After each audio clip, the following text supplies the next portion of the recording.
On va commencer par faire le premier type d'énigme qui consiste à ajouter du texte sur un objet, ou s'il n'y a pas d'objet, sur une zone transparente qui va devenir cliquable. Donc on retourne sur notre page. On va rajouter d'abord une énigme sur les livres qu'on a rajoutés préalablement. Pour pouvoir, quand on clique dessus, on voit qu'il est bloqué, il faut donc débloquer l'objet. Quand on clique dessus, on a ce petit indicateur qui indique que pour l'instant il est vierge. Nous, on va cliquer dessus et on va nous proposer soit de mettre un lien, soit d'aller à la page, fenêtre, étiquette.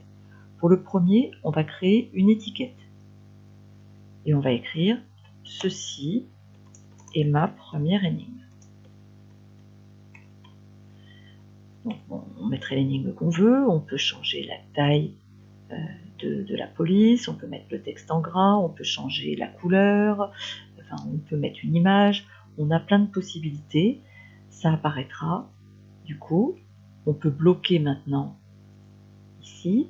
Quand on se met en mode prévisualisation, on voit maintenant que les livres, au survol, on a quelque chose qui apparaît. On peut aussi changer la couleur de l'étiquette. Pour ça, on va dans Préférences. On a deux possibilités. Les étiquettes peuvent être blanches ou noires. Si là, je le mets en noir, maintenant, mon étiquette, voilà, c'est blanc sur fond noir. Maintenant, on va créer une autre zone. Par exemple, dans éléments interactifs, tout en bas, j'ai les zones invisibles. Donc je vais créer par exemple sur la feuille jaune, je vais réduire, ça sera la partie qui sera cliquable. Voilà, cette zone est cliquable. Pareil, je clique sur l'indicateur, cette fois-ci je vais créer une fenêtre et je vais écrire, toujours en taille 18, ceci est ma deuxième énigme.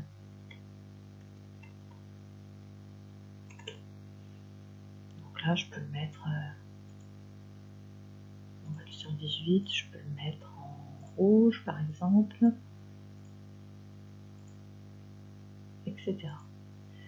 Donc si maintenant je veux consulter, je me rends compte que là, maintenant quand je clique, ceci est ma deuxième énigme. Et là, voilà.